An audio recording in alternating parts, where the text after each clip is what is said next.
All right, guys, we just finished our first ever Vancouver Theater of Conquest event, and this video is going to be just purely a review on my thoughts for the Vancouver map itself. So, without further ado, let's go and get started.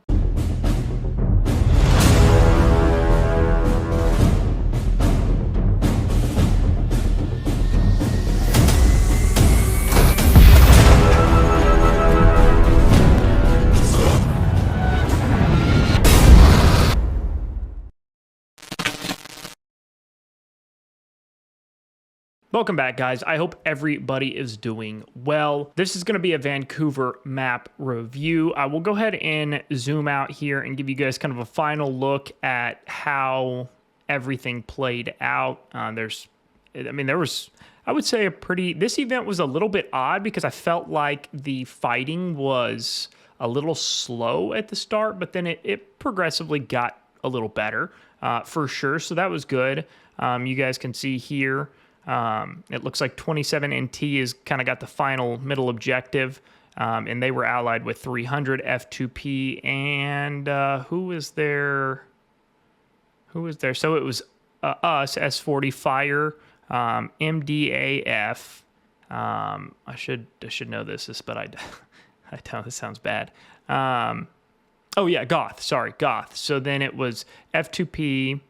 Oh, there was these guys, this triple N team right here. I forgot about them. Okay, so that's the lineup, and they won on this map. So they did really well. Literally all the team. I will say this was the most, I would say, fairly balanced Theater of Conquest event at the epic level that there has been in a little bit of time. So that is semi, hopeful.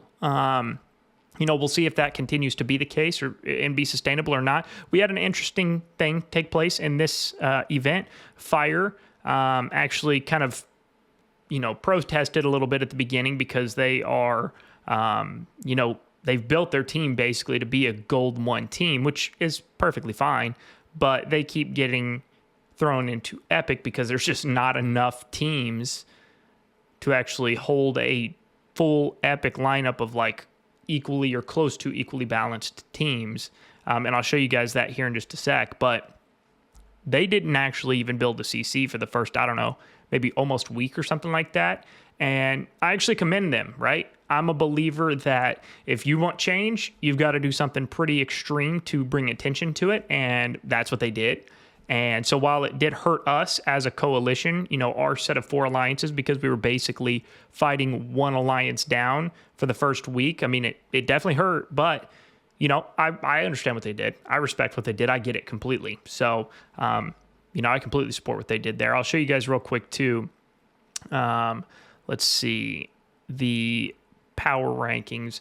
So you guys can see, and obviously this isn't like 100% correct, due to buffs or whatever, but F2P here, 72, 72, 70, 65, 64, 62. So these first 6 teams, are pretty comparable, for the most part, but then you go to 36 and 26. Like these 2 teams, and this is no disrespect to them whatsoever, these 2 teams need to be in goal, especially this bottom team. Now, I do know they have some whales, which is what ultimately bumped them up, which makes sense. I mean, you don't want a bunch of whales in gold. And these guys make more sense. To be honest, I will say these guys make way more sense being here than these guys. But, I mean, I do genuinely understand their frustration when you're talking about, 30 million plus difference or 30 billion plus difference in overall power. I mean, it's like, how do you even overcome that, right? So I definitely get their frustration. Now, back to my thoughts about Vancouver just in general. So my opinion of this map is pretty blunt and direct, and I do not like it at all. It's basically, honestly, Vancouver is basically a combination of everything people hate from multiple different Theater of Conquest maps. Number 1, we've got the San Francisco weather system. Nobody likes that. That kind of dulls down fighting. The only benefit you get from that, depending on the weather, if it's like a stormy or a rainy day, you technically have like 1 day where you can recover reserves, but that's 1 day less that people have to fight. So the weather system sucks, not a fan at all. And then they blessed us with the cannons similar to Cairo, which nobody really likes. And these cannons are in Vancouver seem to be anyway way more, deadly and effective than even the Cairo cannons. So it's like, great, now we have to contend with that, which also means that there's going to be less bases being able to be placed because everybody feels like they need to have a cannon everywhere on the map.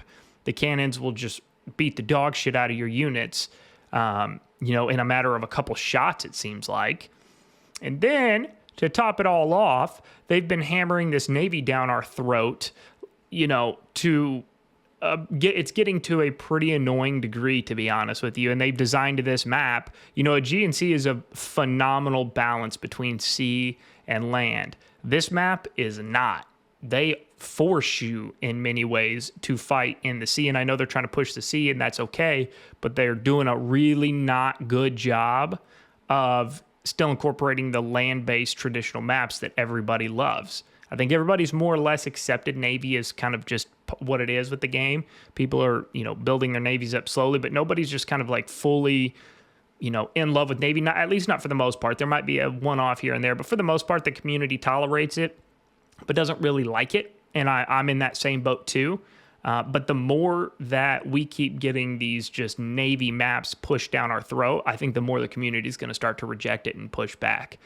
So if they want to prevent that from happening, they're going to have to incorporate some, traditional theater of conquest maps. Overall, though, Vancouver is just not it. Like, I would be okay never playing Vancouver again, to be honest with you. And that's just my honest opinion. A GNC is great. I know we've got another map, a brand new map. I can't think. I'm drawing a blank on the name off the top of my head, but that's coming up. And guess what? It's another Navy map. Fantastic. We'll see how that goes. Hopefully, it doesn't suck absolute balls. But Vancouver's not it. Now, with that being said, that is my opinion, and I would love to hear your opinion and thoughts in the comments below. Tell me what you think about Vancouver specifically. Do you like it? Do you not like it? And tell me why. If you've made it this far into the video, if you have access to Discord and are not already in our community Discord server, the link to that is going to be in the description below. Click on that link. It will take you right into our community Discord server. Whether you are a new player or a veteran player, it doesn't matter. Absolutely everybody is welcome. As always, thanks for taking the time to watch the video today, and we'll see you on the next one.